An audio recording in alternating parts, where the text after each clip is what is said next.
I guess to put it in a better way, I think there is metal Christianity, which is rising, which is people who are like, no, like the Bible said, stone your woman if she does this. Well, like, why did we stop?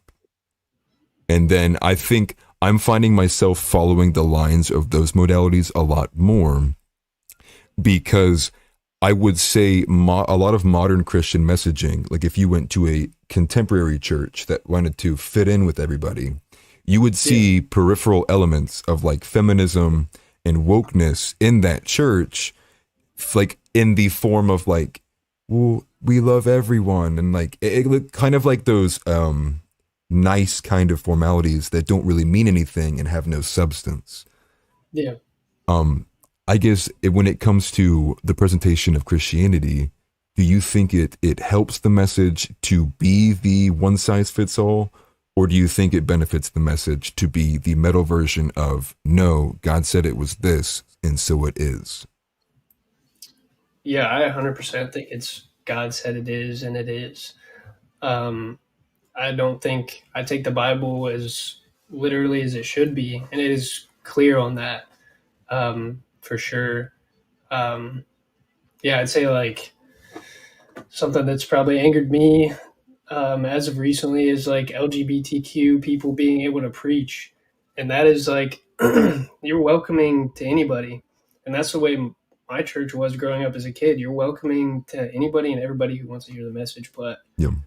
you you can't sit up and preach a word when your life is full of a sin that you are accepting. Once you're accepting of that sin, that's the problem.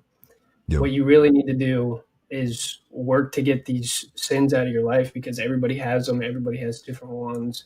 And it's not like I'm just pointing out one, but like, Yeah.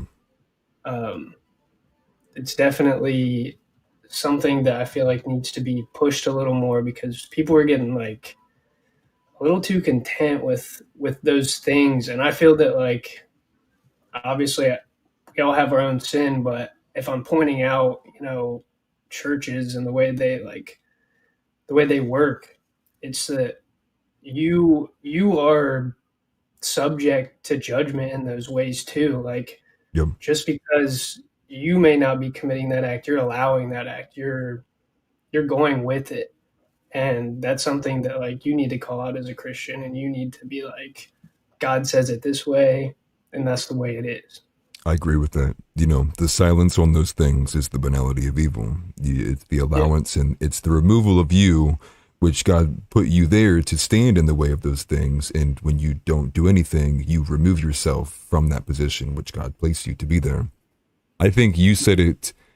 You said it in a paraphrase way. I actually have been saying this quite often here lately because I'm trying to make my point, I guess, in the most polite way as possible, because people seem to think like I have these issues with the LGBTQ community, or that I can't stand to be around them, or things of that nature. And Yeah. I would say no. I would say, if anything, at the most, sometimes it can make me uncomfortable depending on how I'm being spoken to by a member of that community. Mhm. But this is what I will say. Most people, every person, not most people, I'll take it back. Every person deals with sin in some way. So like, for most men, you can imagine that what they deal with is controlling like their anger or jealousy over like certain aspects of Or like success sexual activity, and sexual activity as well. something for sure. So when it comes to the LGBTQ, it's like, this Christian or this man, his whole life has dealt with anger problems, and his whole struggle throughout his Christian journey has been all of these times he's failed to control his emotion, and so he's failed in the eyes of God because he's down, once again led himself down this path to not holding up what he should have been. Now, the Yeah. same thing goes for the sexual relations aspect. God gave some of these individuals in the LGBTQ communities the struggle of dealing with their sexual prowess, and that, I guess, is their struggle with God, and how they're going to journey to find Jesus was in Mhm. I guess, containing those urges as the same man who had a straight orientation who has to control his urges to not go in and sleep with whoever and retain his Yeah. loyalty and faith to his wife. I guess I find it's very dishonest and deflective when people don't make those connections because I find it's a very easy one to understand. That guy deals with anger issues. That guy deals with gambling issues. That guy deals with drug issues. And that guy deals with sex issues. But for some reason, we like to just completely isolate that one and say, no, you can have issues with everyone else in those problems, but don't you dare call this a problem. This is love. And Yeah. I feel like you would probably feel the exact same way. Yeah. I feel like it's kind of it's kind of awful that we have to like express that we still support these people. Like, yeah, everybody just thinks like whether that's in the gay community, people think that we don't support them as people or we would never like speak to them or we're just totally against them.